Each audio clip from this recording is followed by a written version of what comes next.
The honorable members who are still on this side, please let's move to the back in the line of vision so that the cameras are able to get you.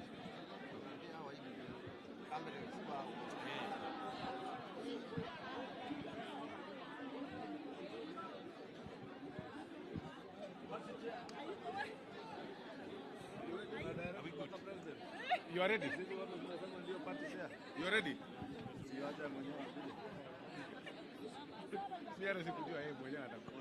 Those of us on the side, kindly on these sides, will not be visible. Let's have a line, a straight line.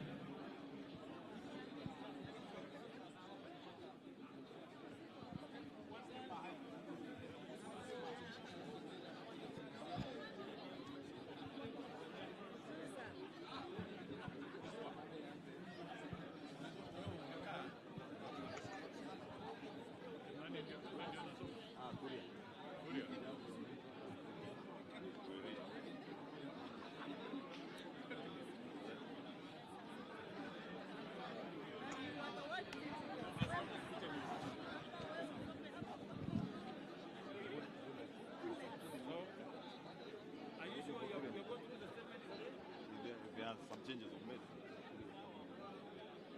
Just printing.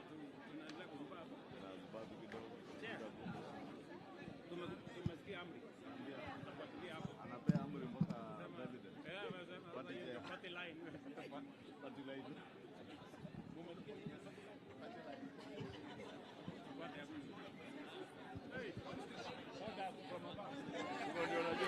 Unajua nguvu ya chama.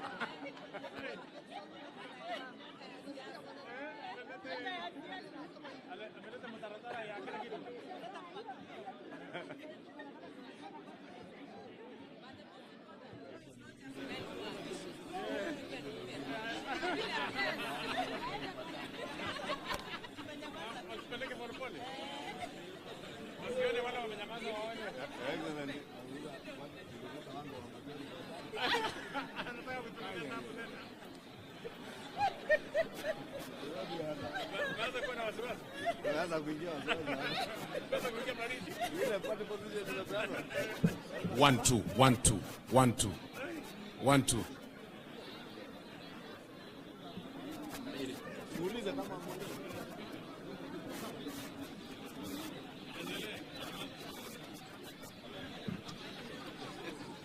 Members of the press, are we good? Can we go? Sound is okay?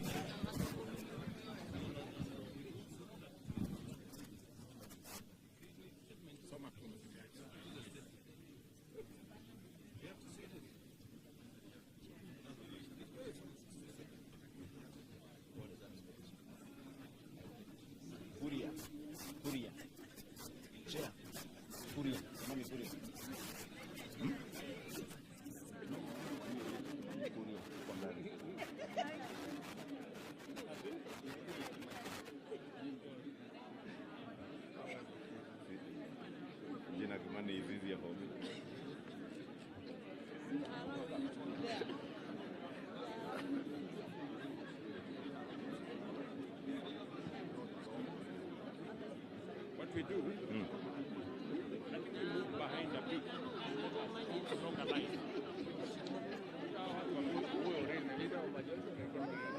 Members, so that we are all visible for the cameras, we are being requested to take at least 2 steps behind, turudi nyuma kidogo, so that we are all in the view of the cameras. Everybody make sure you are behind His Excellency the President. Widen the curve and be behind, don't be in front of the President. From Rugara, nyinyi bado mko mbele sana. Tapale. One more step behind. Hapo nyuma. Songa nyuma wale wako mbele. Songa nyuma. Wale wako wewe ruko.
He's coming. He's the one we are waiting for.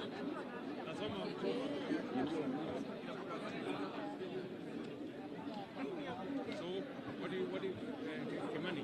Yeah. So, what is the plan now? Who's going to be this? Kimani. So, Kuri has won. And then, we say, moja moja.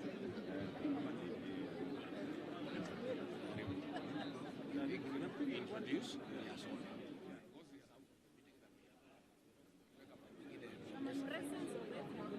Presence is enough. One president kama amesimama hapo nyuma, that statement is enough. Very constructive between the executive and the legislature.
Man of the moment. Thank you, ladies and gentlemen of the fourth estate. Karibuni. We the Kenya Kwanza Parliamentary Group, under the leadership of His Excellency the President, the Deputy President, and our Prime Cabinet Secretary, on behalf of the Executive, we have had a very robust engagement the whole morning from 7 a.m. this morning, reviewing the Finance Bill of 2024-2025 that was submitted to the National Assembly for consideration by the Finance and National Planning Committee, which has since had a very robust engagement with Kenyans. We, as the National Assembly, through our parliamentary committee, we have listened to Kenyans through that robust public engagement as stipulated by our Constitution in the form of public participation. And we take this opportunity to tell the country that we have listened to you. We have heard you, and the committee has briefed the parliamentary group on the proposed changes that they have proposed to the Finance Bill of 2024-2025 that capture many of the issues that were raised by stakeholders during the public participation, and we have been able to engage on all those and agreed with the Executive under the able leadership of His Excellency the President. I will now invite our chair, the very able chair of our Finance and National Planning Committee, the member for Molo constituency in Nakuru County, the Honorable Kuria Kimani, to take us through the brief of what has been agreed on the changes proposed. Thank you. Thank you very much, Leader of Majority, Your Excellency President, and all Kenyans watching us this morning.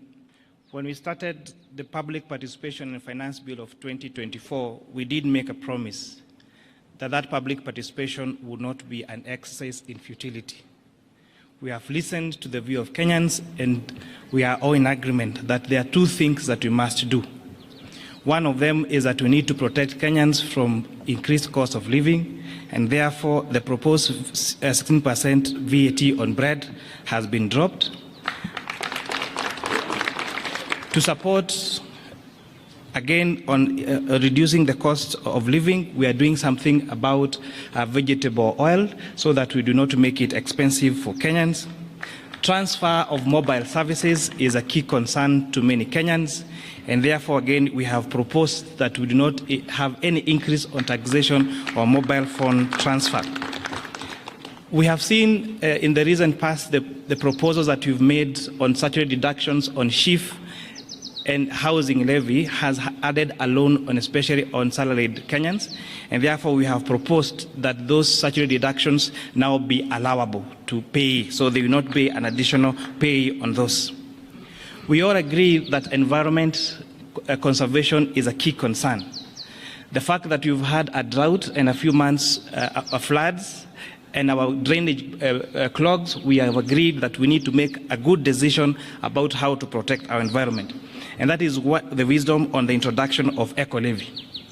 However, imposing this on locally manufactured goods would again increase the cost of those locally manufactured goods in the country and stand a risk of making them not competitive in the East African market and globally. Therefore, this eco-levy will only be chargeable to imported finished products. And therefore, all locally manufactured items, and especially including diapers and sanitary towels, will not be subject to eco-levy. We must make sure that we become a manufacturing country and not a trading country. And therefore, the imposition of this only on imported finished products makes our locally manufactured products more marketable to the, not just reducing the price, but also making them affordable to even export. On the VAT threshold, we have proposed in our amended report to increase that VAT threshold from 5 million shillings to 8 million shillings. Therefore, small and medium enterprises that have turnover of less than 8 million shillings do not therefore have to register for VAT. On items, we have had avocado farmers being asked to give items receipts. We've had mama mbogas who do their supplies to hotels being asked to register for items. We have proposed that this these people be given exemption on e-TIMS registration. And especially for those farmers and those small businesses that have a turnover of below 1 million shillings. We have had the conversation about eggs and onions and potatoes. So what you've done to protect our poultry farmers, our potato farmers in Nyandarua and Molo, and protect our onion farmers, we have proposed excise duty only on imported table eggs, imported onions, and imported potatoes. This makes our onions, our eggs, and our potatoes more marketable to us and the region. To support the fight against illicit brews in the country, we have proposed a change in excise duty to changing it from a volume to alcohol content. Therefore, those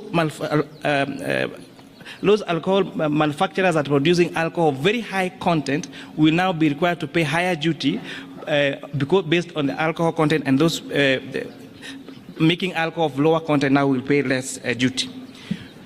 To support our pension contributions, because one day we'll all retire, we are now increasing the amount of taxable pensions from we are now increasing the amount allowable for tax exemption for pension contributions from 20,000 shillings to 30,000 shillings. So this is a big win for our pensioners. So we are moving our pension schemes to exempt. It is exempt at contribution and exempt when you receive your pension from 20,000 to 30,000. Yes, a month, per month. It's important to say this, per month.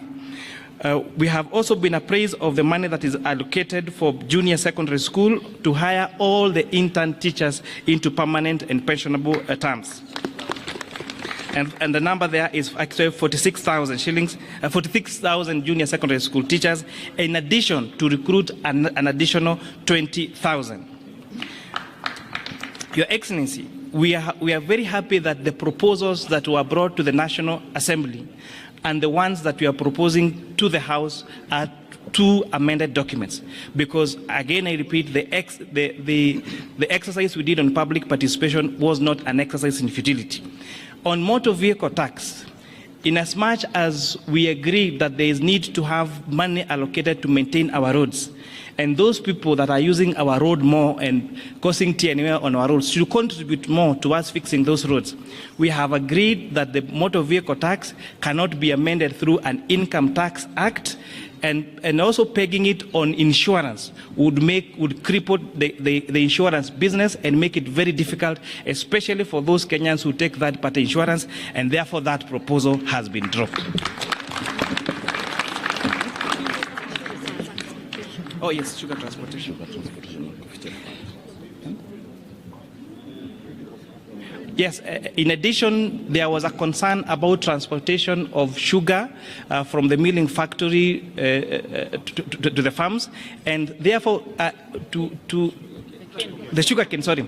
We have listened to the concerns about the transfer of sugar cane from the farms to the milling factory. And people are asking, why sugar cane? And why not coffee? And why not tea?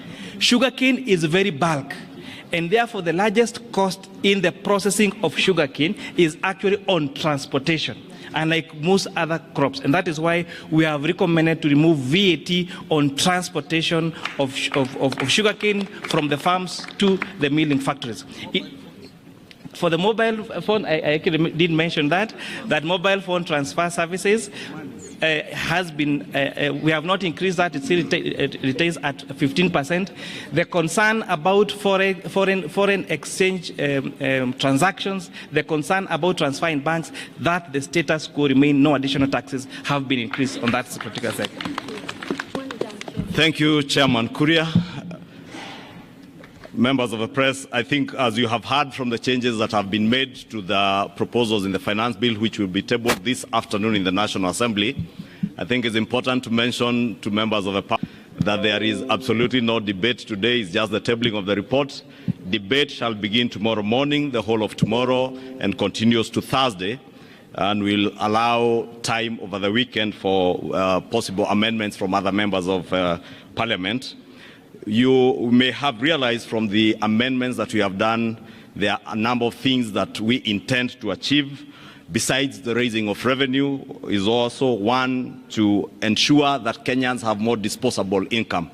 You will notice from the changes that will be proposed by the chair in the report that you table this afternoon, we are devoting more money back into people's pockets, especially the employed Kenyans who have been contributing to the housing levy.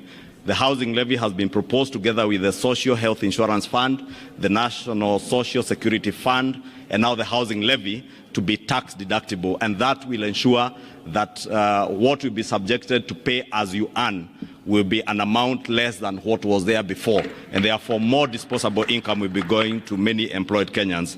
The second thing that we intend to do is to encourage savings and investments in our country. Through the proposals that the chair has stipulated in terms of pensions, the allowable deductions that have been increased for pensions contributions. There's also an allowable deduction on post-retirement medical schemes to ensure that people start saving for their post-retirement, and those post-retirement savings or contributions into a medical scheme to cater for your medical care after retirement will be tax deductible and therefore tax-free. The other policy proposal in this finance bill is the protection of our local manufacturing industries and our farmers. We as a country have made huge investments with our farming communities, and therefore we are intentional on protecting those farmers. That is why you hear the proposals to levy excise duty on imported potatoes, imported table eggs and onions, and also the imposition of eco tax or eco levy on imported finished products. And I think, as the chair has emphasized, it is imported finished products, because when the chair and the finance committee listened to stakeholders, especially the Kenya Association of Manufacturers, a very good case was made for protection of the local manufacturing industry. Therefore, to protect our local manufacturing industry and create jobs within our economy, we are therefore levying those levies on imported finished products, right from the border borders, the motorcycles, to sanitary towels that are imported, and diapers and all that. Therefore, I think we'll close it at that, unless Your Excellency, you have something more to add.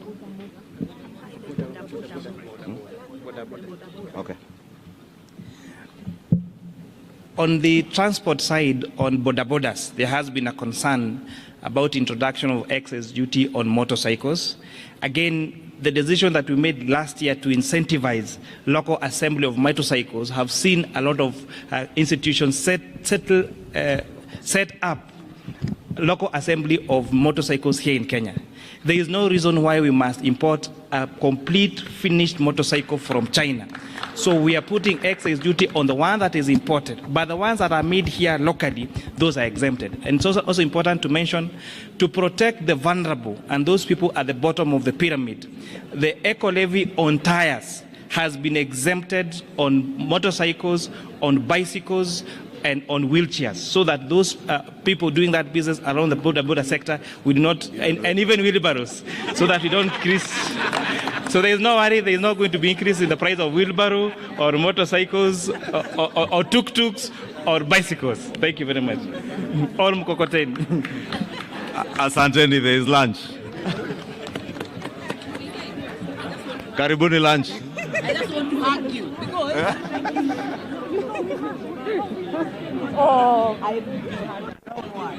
I